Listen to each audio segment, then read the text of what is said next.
Chapter number 5, নদী। আচ্ছা,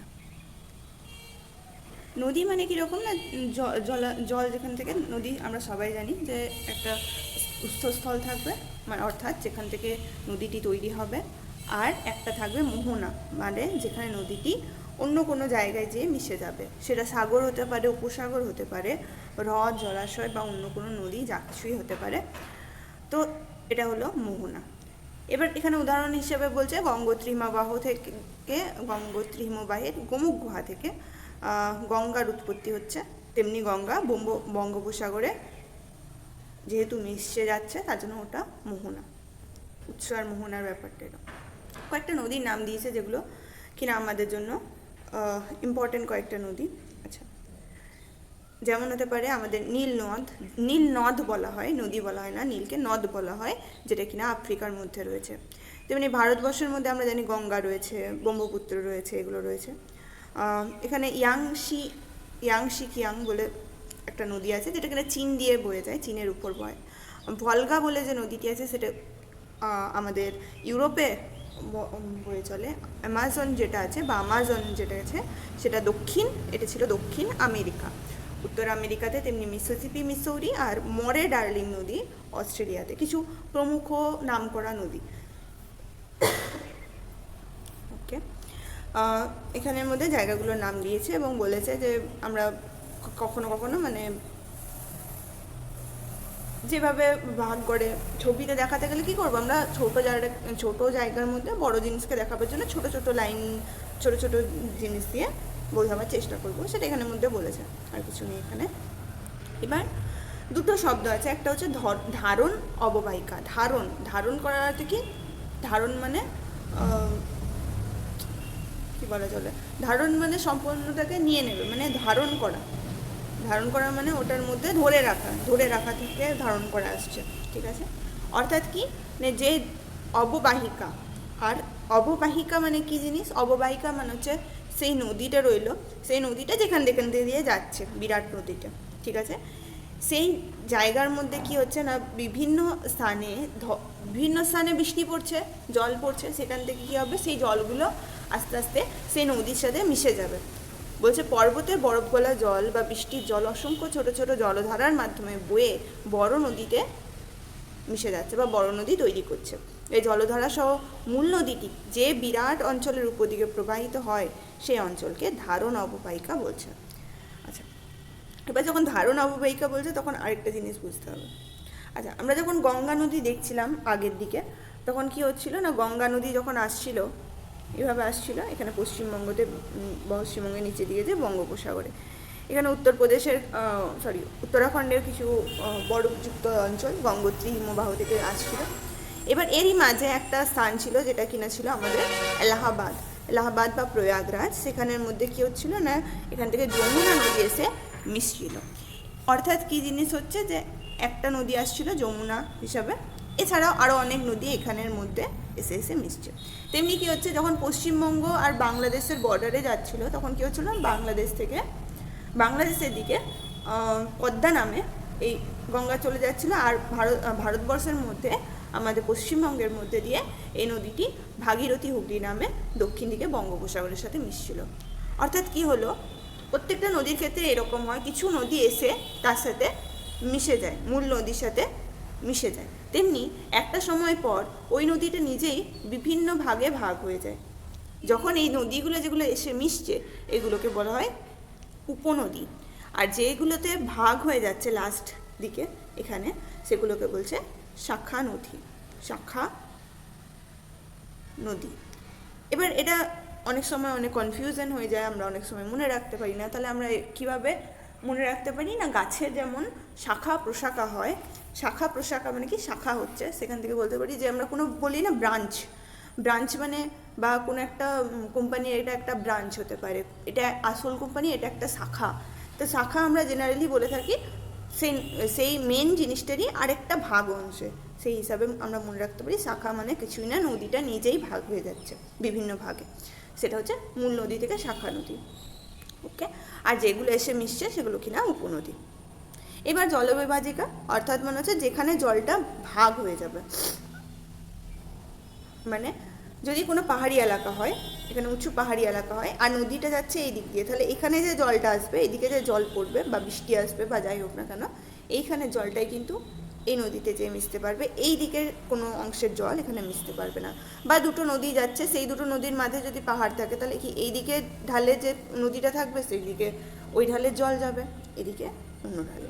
মানে মোট কথা জল ভাগ করা হচ্ছে, বৃষ্টির জল ভূমির ঢাল বরাবর বিভিন্ন দিকে বয়ে যাচ্ছে এবং কোনো মানে চূড়ার অংশটা বৃষ্টির জলকে বিভিন্ন দিকে ভাগ করে দিচ্ছে, যেটাকে বলছে বিভাজন। বিভাজন মানে ভাগ করা, জলবিভাজিকা মানে জলের ধারাকে ভাগ করছে আর কি। আর উপনদী আর শাখা নদী দুটোই বলে দিয়েছিলাম। আই হোপ এই দুটো হতে মুশকিল আর হবে না। এবার আসছে নদী উপত্যকা। নদী কি করবে না, একটা জায়গার মধ্যে দিয়ে চলে চলে যাবে, তাই না?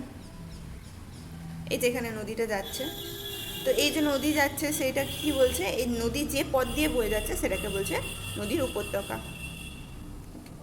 নদী অববাহিকা কাকে বলছে না, নদীর এই যে আমরা বললাম এতক্ষণ বলছিলাম নদী, তার উপনদী, তার শাখা নদী, মোহনা পর্যন্ত যতগুলো আছে, এই সমস্ত অংশটা যে যে অঞ্চলের মধ্যে দিয়ে যাবে সেটাকে বলবো নদী অববাহিকা।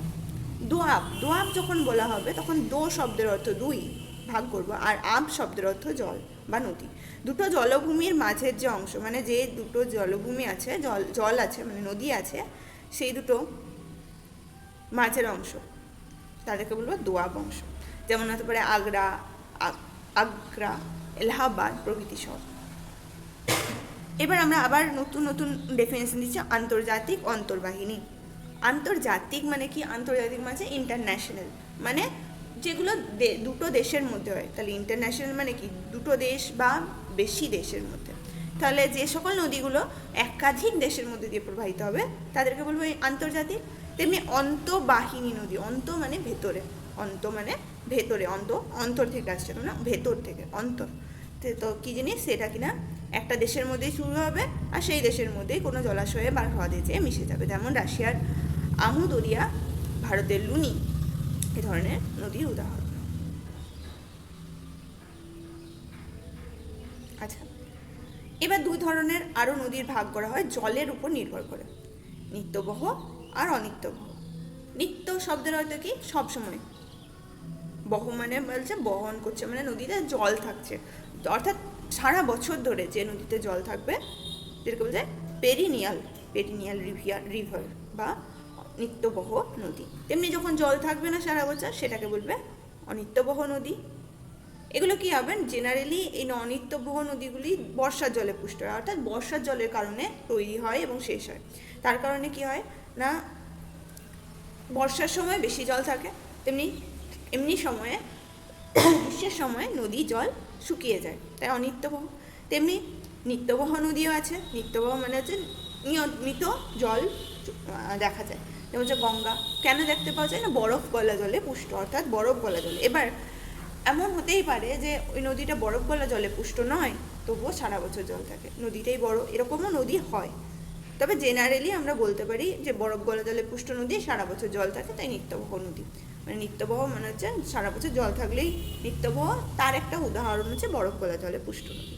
ওকে, এবার আমরা বলছি যে কাজ। আমরা আগের চ্যাপ্টারে যখন পড়ছিলাম ভূমিরূপ, তখন আমরা দেখেছিলাম যে কী হচ্ছে না, আন্তর্জাতিক শক্তি রয়েছে পৃথিবীর অন্তরে, বিভিন্ন মানে আন্তর্জাতিক পৃথিবীর ভেতরের যে শক্তিগুলো সেগুলোর জন্য ভূমিরূপ পরিবর্তন হচ্ছে, এবং কিছু বহির্জাত শক্তির কারণে বাইরের ভূমিরূপ পরিবর্তন হচ্ছে।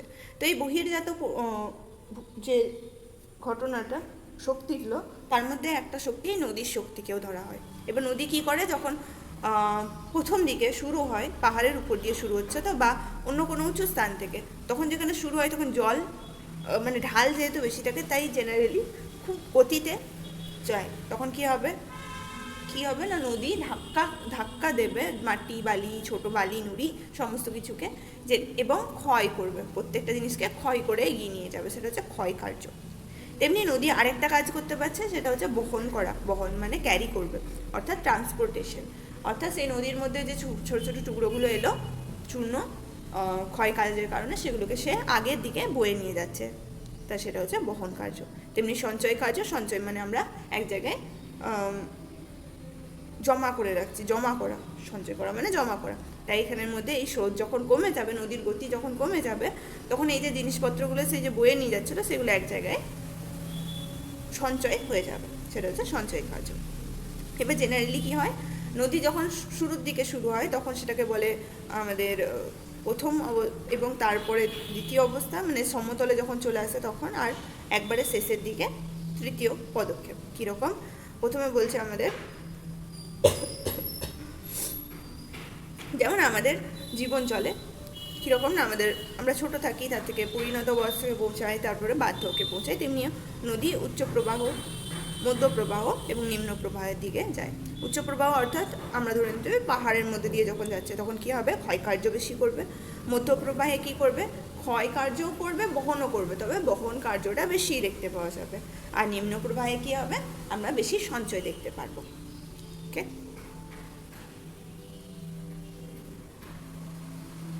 নদী উত্তর প্রবাহে কী করছে, খরস্রোতা হয়, অর্থাৎ খুব জোরে গতিশীল হয় এবং তার কারণে বেশিরভাগ জায়গায় আমরা ক্ষয় কার্যই দেখতে পাই।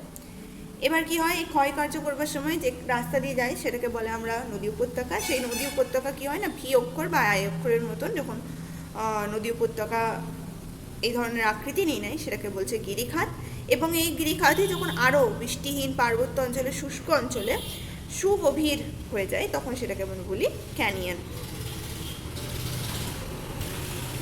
ওকে, এবার কি হয় না, নদী যখন যাচ্ছে, খুব জোরে যাচ্ছে, আমরা যখন বলছি প্রথম অবস্থায় মানে হচ্ছে আমাদের উচ্চ প্রবাহ অবস্থায় কি হচ্ছে না, নদীর শক্তি বেশি থাকছে, ক্ষয় বেশি করে।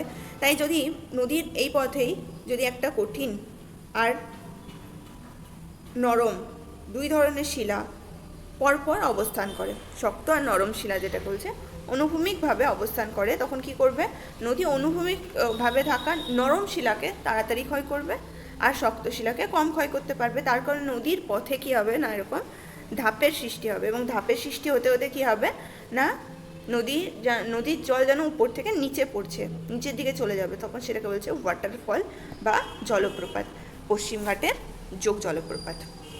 মানে কি হবে, মোট কথা নদী কম বয়সে কী হবে, খুব তাড়াতাড়ি যাওয়ার চেষ্টা করবে, খরস্রোতা হবে, তার কারণে ক্ষয় করবে, তার জন্য গিরিখাত তৈরি করবে, আর তৈরি করবে ক্যানিয়ন, আর তৈরি করবে আমাদের জলপ্রপাত। মধ্যপ্রবাহে গেলে কি হবে না, তাদের সঞ্চয় কাজটা, বহন কাজ আর সঞ্চয় কাজ মেন হয়ে যাবে, অর্থাৎ ক্ষয় কাজও চলবে কিন্তু সঞ্চয় আর বহন কাজ দুটো মেন হয়ে যাবে, যার কারণে কি হবে, এবং গতিটা আস্তে আস্তে কমে যাবে। তাই কি হবে না, নদী এভাবে আঁকা বাঁকা পথে চলতে থাকবে। এবার এই আঁকা বাঁকা পথের এই দিকটা দেখবো আমরা, এখানে এসে কি করবে, নদীর জল ধাক্কা দেবে, তার কারণে এখানে ক্ষয় কাজ দেখতে পাওয়া যাবে, তেমনি উল্টো দিকে দেখতে পাওয়া যাবে আমাদের সঞ্চয় কাজ।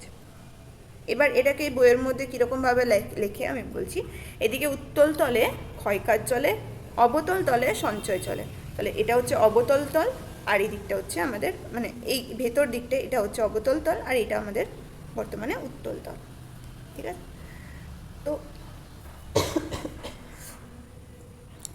তো এটাই বলছে যে মিয়েন্ডার হিসেবে প্রবাহিত হয়, এবং এই যে বয়ে আনা যে পলিগুলো সেগুলো আস্তে আস্তে সঞ্চয়ও হয় দুই ধারে, এবং জলপ্রবাহের পথ আটকে যায়, নদীতে চড়া পড়ে, যেটাকে নদী দ্বীপ তৈরি করে এরা, এটাও দেখতে পাওয়া যায়। ঠিক আছে, যেমন এখানে দেখাচ্ছেন এই যে চড় পড়ছে, এইখানের মধ্যে বালি টালি জমা হচ্ছে, ওকে, নদী দ্বীপ তৈরি করছে। এবার অশ্বক্ষুরাকৃতি হ্রদ কি বলছে না, এই যে মিয়েন্ডারিং করছে না, মিয়েন্ডার হিসেবে যাচ্ছে, তো এই অংশে তো এটা এই দিকের অংশটাতে ক্ষয় কাজ চলছে আর এই দিকে চলছে সঞ্চয়। এবার এইদিকে এই অংশটায় কি হবে না, আস্তে আস্তে বেরিয়ে যাবে, কি হবে না, দেখি আমি যদি এখানে আরও ভালোভাবে কোনো ছবি দেওয়া থাকে যেটাতে সুবিধা হবে, নইলে আমি এঁকে দেখিয়ে দিচ্ছি। না, এখানে ছবি দেওয়া নেই, তাহলে এখান থেকে আমি ভালো করে দেখিয়ে দিচ্ছি। হ্যাঁ, কী হচ্ছিল না, নদী মিয়েন্ডারের দিকে যাচ্ছিল, এভাবে যাচ্ছিল, তাই না, তো এইখানের মধ্যে ক্ষয় কাজ বেশি হবে আর উল্টো দিকে সঞ্চয় কাজ বেশি হবে। এই যেখানে যে ক্ষয় কাজ বেশি হচ্ছে তার জন্য কী হতে থাকবে না, আস্তে আস্তে নদীটা আরও বাঁক নেবে। এই জায়গায় যেহেতু আমাদের সঞ্চয় বেশি হতে থাকবে, আরও বাঁক নেবে, আর এটা যেন আরও বেঁকে যাবে। ঠিক আছে, এইভাবে চলতে থাকবে। দিয়ে একটা সময় পর কী হবে না, এই যে এইখানের অংশটা আর এই অংশটা, এই দুটো যে অংশ ছিল, এই দুটো যে অংশ ছিল, এই দুটো কী হবে, আস্তে আস্তে মিলে যাবে। কীরকম মিলবে না, এটা ছিল, এটা আস্তে আস্তে এরকম হয়ে যাবে।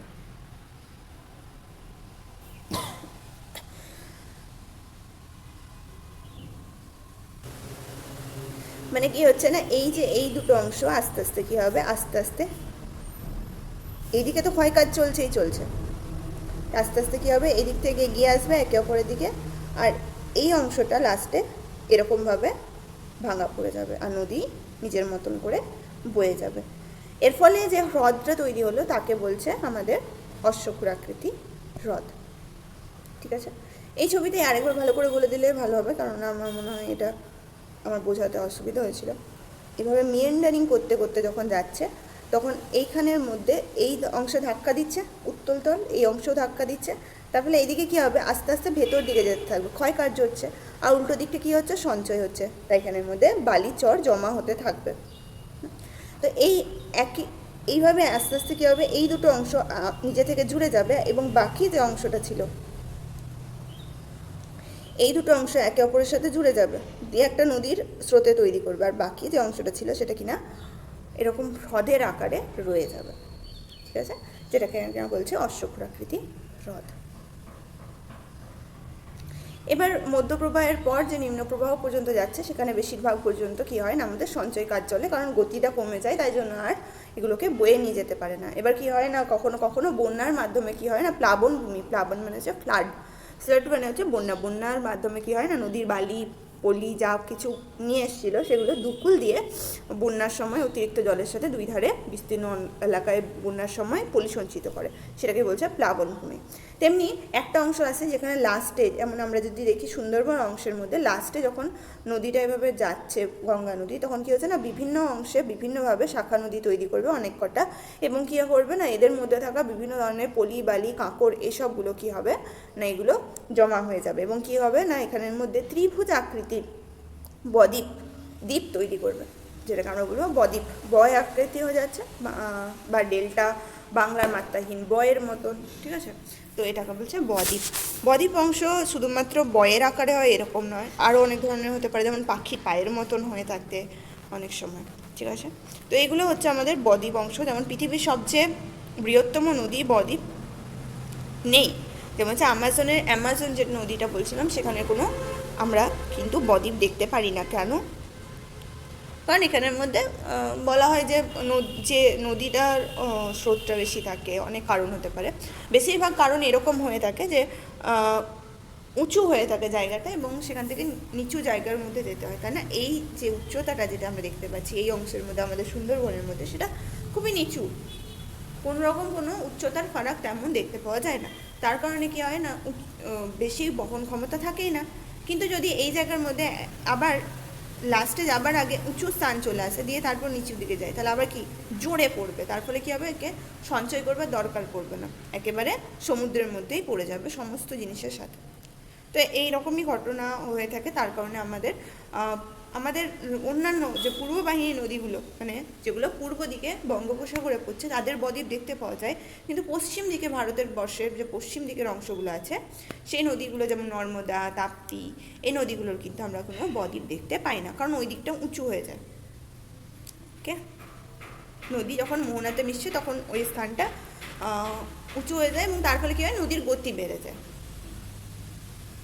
এবার নদীর উপর মানুষ প্রাচীনকাল থেকে নির্ভর করছে। আমরা যদি ভালো করে দেখি যে সিন্ধু সভ্যতা সিন্ধু নদীর তীরে গড়ে ওঠে, এছাড়া ওয়াংহো নদী উপত্যকাতে, ইয়াংসিকিয়াং, চীনের ইয়াংসিকিয়াং নদীর উপত্যকা হোক, বর্তমানে গঙ্গা হোক, পদ্মা হোক, ব্রহ্মপুত্র হোক, সমস্ত জায়গায় আমরা প্রচুর পরিমাণে মানুষকে দেখতে পাই।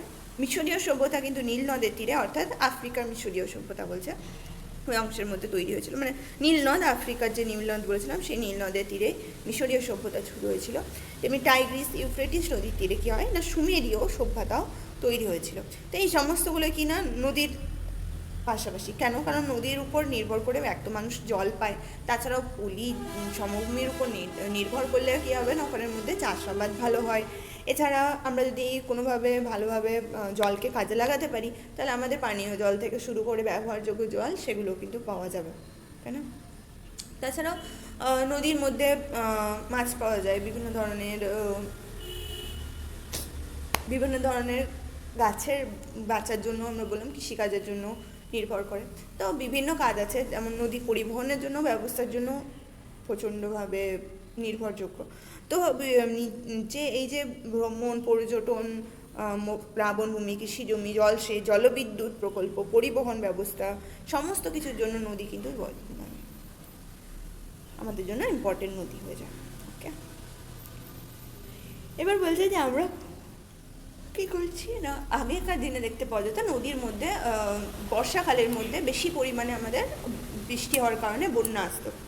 কী করা হয় এখন, বন্যা নিয়ন্ত্রণের জন্য ড্যাম তৈরি করা হয়, কৃত্রিম বাঁধ যেগুলোকে বলছে, বা ড্যাম তৈরি করা হয়। কী করা হয়, এখানের মধ্যে জলকে ধরে রাখা হয়, যখন আমাদের দরকার পড়ে তখন সেই জলটা আমরা নিয়ে নিই, দিয়ে ব্যবহার করি, তাতে বহুভাবে আমরা সেই জলকে ব্যবহার করতে পারি।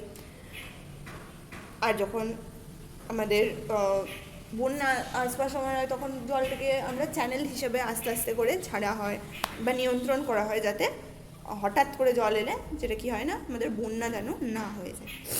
তো নদীকে কন্ট্রোল করার মাধ্যমে আমরা অনেক ভালোভাবে আমাদের জীবনকে আরও ভালো বানাতে পারি। ওকে, আচ্ছা, এই ছিল আমাদের নদীর চ্যাপ্টারটা। ঠিক আছে, শেষ হলো এটা।